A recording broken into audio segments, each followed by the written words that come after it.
Bosno moja, pamtiš li heroje? Pisali su krvlju ime tvoje.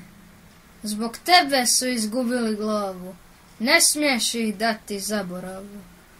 Bosno moja, naša, zahvali Dudaku, još bi bila u krvi i mraku, da ne bijaše bole i olova.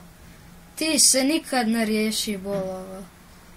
Ti veličaj hajru kapetana, postojat ćeš do sudnjeg dana, zbog Malkića žali cijela spreča, dok ih pamtiš pratit će te sreća. Pamti vječno Hotića Senada, Senahida s hrabre kule grada, da ti ne bi Envera i Zajke, još bi mnoge zaplakale majke. Ne daj svoga Nasera Orića, čitao Bužijim o Naniću priča, da ti biješe još takvih junaka, sad bi tvoje bilo do Sandžaka.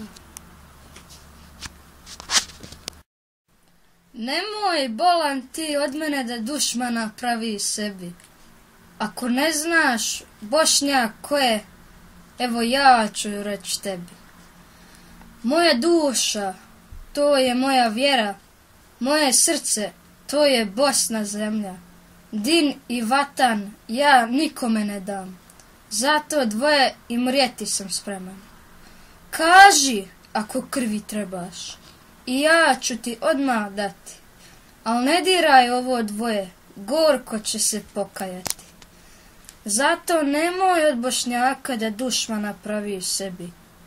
Ja ne želim ništa tuđe, al ni svoje dao ne bi.